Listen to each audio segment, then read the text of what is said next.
భర్త చేసిన అప్పు తీర్చలేకపోయింది ఓ మహిళ. 80,000 రూపాయలు ఒక అతని దగ్గర అప్పు చేశాడు.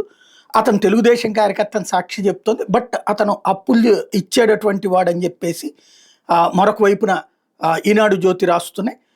చేసిన అప్పు భర్త తీర్చలేదని భార్యను చెట్టుకు కట్టేసినటువంటి ఘటన చిత్తూరు జిల్లా కుప్పం మండలంలో జరిగింది.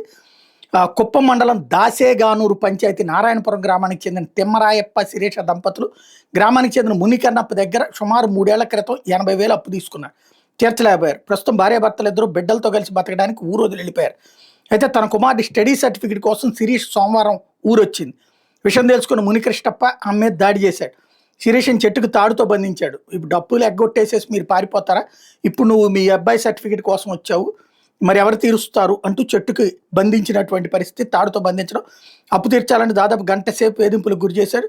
స్థానికులు కొందరు సమాచారం అందించడంతో కుప్పం అర్బన్ పోలీసులు నారాయణపురం చేరుకుని శిరీష్ని విడిపించారు. కృష్ణప్పతో పాటుగా ఆయన కుటుంబ సభ్యులు ఈ దాడికి పాల్పడ్డటువంటి సంఘటన ఉంది. వాళ్ళ అందరినీ కూడా అక్కడ కేసులో నమోదు చేశారు. వాళ్ళందరూ కూడా 80,000 రూపాయలు అప్పు అంటే ఆషామాషిన ఎట్లెగ్గొట్టారు అన్నటువంటిది రైట్ చేస్తున్నటువంటిది. ఈ ఏదైతే కట్టి వేసినటువంటి సంఘటన అన్నటువంటిది ఇప్పుడు పెద్ద ఎత్తున సంచలనం సృష్టిస్తున్నట్టు. దీని మీద చంద్రబాబు నాయుడు జోక్యం చేసుకుని ఎస్పీతో మాట్లాడడం, తక్షణం చర్య తీసుకోమన్నటువంటి ఆదేశాలు జారీ చేశారు.